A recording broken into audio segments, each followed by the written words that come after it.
Welcome back to Whatcom County Votes 2007. It is our pleasure today to be joined by the candidates running for Bellingham Mayor, Dan McShane and Dan Pike. Thank you for both being here. We start with opening statements, 45 seconds from Dan McShane.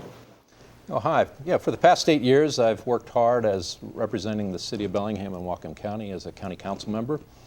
When I ran for county council, I promised three things: that I would try to reduce sprawl and impacts to our natural resource lands, protect Lake Whatcom, and provide for public safety. And during my 8 years on the county council, working collaborative with other council members and the county administration, it delivered on those promises. Dan Pike, 45 seconds. Yes, thanks for having me. I have been involved in Bellingham since 1982. For 6 years of that time, I was gone.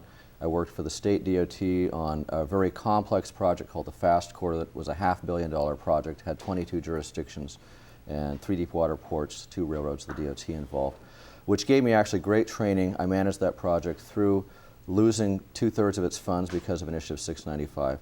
I've also been involved since coming back here on working on intercounty transit issues, which have resulted in removing about 2,000 tons of carbon of greenhouse gases per year from the air. I've also worked on school issues, been very engaged in the community, and I have the administrative experience that I think is needed to take Bellingham further forward in our future. Tim, you have the first question. Thanks, Ty. Well, you both survived the September primary. Congratulations. What did you learn from your other opponents in that race that you will consider incorporating in your own administration as mayor? Dan Pike. Well, I've learned a lot from the opponents that were in the race. There was actually a really good field, I think, in the race. Folks that had decades of experience working on some of these issues. For example, I've talked with Seth Fleetwood at length about some of the affordable housing issues, his work on the CHAP group, working on housing affordability. I've talked with other folks about greenways issues and sort of gotten more engaged in the background on that. I had some pretty good knowledge on both of those fields before, but the depth that I've gotten from talking to those folks was helpful, and also just talking to some of the supporters of those folks as they've come over and talked to me after the primary and trying to figure out what they're going to do in the general because their candidate is no longer there. I've had some really good dialogues about issues that are concerning to people all around the city, and so it's been a very positive result coming out of that. Dan McShane, same question. You know, I think three candidates that stood out. One was Gene Knutson, who actually dropped out because he injured his back.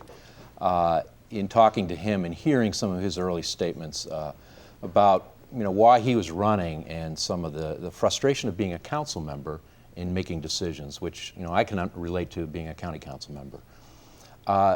From Don Keenan, I think it was kind of a reminder of all the good things we've been doing as a city, and that there's a lot of positive things that have been happening. We're moving in the right direction in many areas. It's just a matter of, are we moving quickly enough? And then one concern I have is on affordable housing issues. That was certainly an issue that Seth Fleetwood has taken some leadership on the county council, even before the Affordable Housing Task Force. And I worked with him and have supported.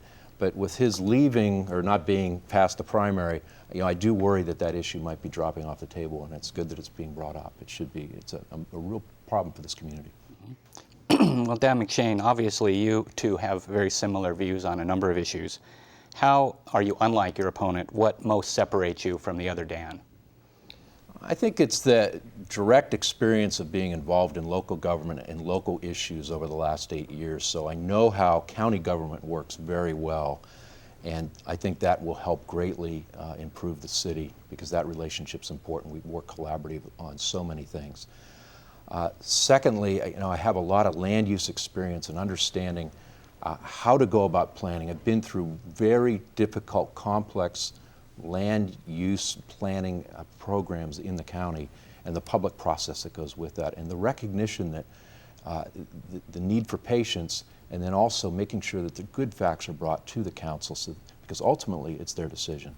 And I think that background will play a vital role in how we change as a community from being a relatively small city to becoming what's really essentially a big city. Dan Pike, what most separates you from Dan McShane? Well, there are several points of differentiation. The first is I have meaningful, very deep experience and training in public administration, and the mayor is the chief administrative officer of the city. So I've managed a $500 million project. The city's budget, by comparison, is about $200 million per year. And I managed that project through some very difficult and challenging circumstances. Additionally, I've got very, very extensive transportation training, and in addition to that, I actually wrote some articles that are used nationally on transportation and land use linkages in terms of how engineers understand those things, bring those things into making communities better, tying those together. Transportation is one of the key problems in any community, and certainly it's a problem that's important here and growing in importance here. We just saw the City Council last night drop the level of service to F out at Northwest by the Guide, or by Bakerview. And frankly, that's unacceptable. There's other ways that we can approach that, and I bring the expertise to address that. Dan McShane, off topic here. You know, Bellingham claims to be quite the progressive city to a certain degree, yet there are so few minorities and women represented in government here. Does that bother you? You know, I hope that in this last election cycle it's been an aberration, because there have been women that have been elected to office in Bellingham. We have three city council members were women. At one point we had 3 county council members that are women. So I think it might be a bit of an exception. The one concern I have is the lack of diversity of opinion. And that's something we need to work on very carefully and almost nurture leaders by encouraging diverse opinions and an ability to allow people to speak out on issues in a comfortable way so that issues are well vetted and we hear those variable opinions. An example would be the Planning Commission. The Planning Commission has 1 woman on it, and I think it might have been a recognition that, well, why is only 1 woman on a Planning Commission of 9 people? And the mayor can play a role there, but also not just the makeup of the way people appear, but also the diversity of opinion needs to be important on those commissions and boards, and the mayor plays a major role in that regard. Dan Pike, same question to you. Does it bother you that minorities and women aren't well represented in Bellingham? It does, but I think, as Dan said, I think there's something of an aberration, but there's also something of a pattern, which is that there's a tendency to reach out to people that look like you, that think like you. One of the things I've tried to bring in my campaign is to make it a point to push my comfort level, to talk to folks that politically don't agree with me necessarily, and bring them into the conversations. And I've done that pretty successfully, and I've got one of the widest array of folks supporting me I've ever seen in a campaign in this town. In addition, I think that it's important not just to have diversity in terms of race or gender, but also we need to work better on our Planning Commission, as an example, to have geographic diversity throughout the city, because I think we're getting some results of having that geographic inequity in terms of representation, where in fact decisions are made, and they're not made in bad faith, but decisions are made that favor one part of town over another, and that's not good for the city long term. I think that there are ways to address that through the boards and commissions, and I will make it a point to identify, seek out diverse folks to serve on those, to frankly provide some opportunities for folks to move up the ladder. Bellingham has a drug problem. Whatcom County has a drug problem. What can you, Dan McShane, do as mayor to put an end to that? Well, treatment is real critical, and one of the things that I see that actually concerns me a great deal is how we're dealing with the drug problem from a policing standpoint.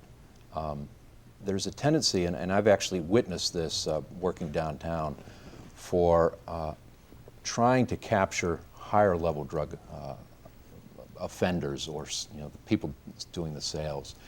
And it's created at times, you'll see it's almost cyclical, a lot of drug activity openly occurring downtown. And I think it's being driven by, okay, we want to catch the kingpins, but that creates an environment that's not healthy for the community as a whole, and gives a perception that it's okay to be participating in this activity in a very public way, in a public setting, and all the accessory crime that goes with it. And I'd like to see that policing be done in a different manner, and that we don't buy into those programs that are really actually being driven by federal grants. So that'd be one example of something I think needs to be addressed in the downtown area. Would that be a priority for you? Yes, it would. In your be, administration? Uh-huh. Dan Pike?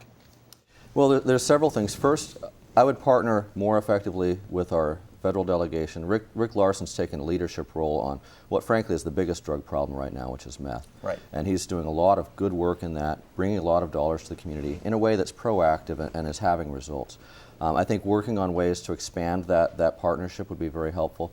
I also think, and one of the things I've been talking about from the beginning of my campaign, is that having community policing where we have foot patrols downtown, building relationships with everybody downtown, whether it's the folks on the street or the businesses or the residents, so that the police can intervene early. And I agree with Dan. I mean, we need to make sure that we pay attention on the street, at the street level, and not be distracted by federal policies that are focused on a different level. It's not that those aren't important, but the reality is people live downtown, people work downtown, people go downtown, and they need to feel safe down there.